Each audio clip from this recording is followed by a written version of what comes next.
რახარვეზები აღმოაჩნდა საქართველოს მოქალაქის განახლებულ ბიომეტრიულ პასპორტებს. მოქალაქეები უკვე მეორე დღეს სოციალურ ქსელში წერენ, რომ ახალი პასპორტის აღების შემდეგ მათი იუსტიციის სახლიდან დაუკავშირდნენ და უთხრეს, რომ დოკუმენტი ხარვეზიანია და უნდა გამოცვალონ. რაც უნი აქვს განახლებულ დოკუმენტს მათთვის არ უთქვამთ. სახელმწიფო სერვისების განვითარების სააგენტო აცხადებს, რომ გავრცელებულ კონკრეტულ ერთეულ შემთხვევებს სააგენტო სხვა უწყებებთან ერთად იკვლევს და საჭიროების შემთხვევაში შესაბამის ძომებს იღებს. რაც შეეხება გავრცელებულ ცნობებს იმის შესახებ, რომ ახალ პასპორტებში არსებული ხარვეზის გამო ათობით საქართველოს მოქალაქეს საზღვრიდან მოაბრუნეს, სააგენტო სიმართლესთან შეუსაბამოს უწოდებს. მიუხედავად იმისა, რომ მოქალაქეები სოციალურ ქსელში წერენ საზღვარზე შექმნილ პრობლემების შესახებ, განცხადების თანახმად მსგავსი რისკები პასპორტების ხარისხთან დაკავშირებით არ არსებობს.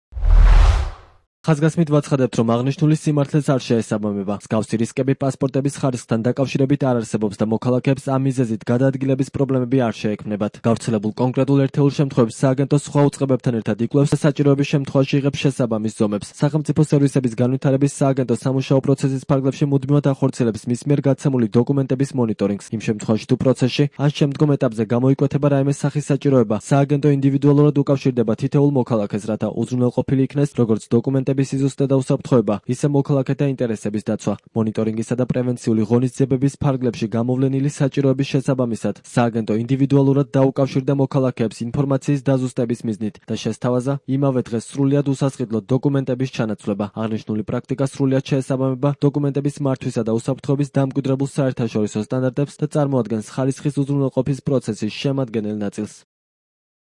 იუსტიციის სახლმა ახალი თაობის განახლებული დიზაინის, საქართველოს მოქალაქის ბიომეტრიული პასპორტისა და ბინადრობის ელექტრონული მოწმობის გაცემა გასული წლის ოქტომბრიდან დაიწყო.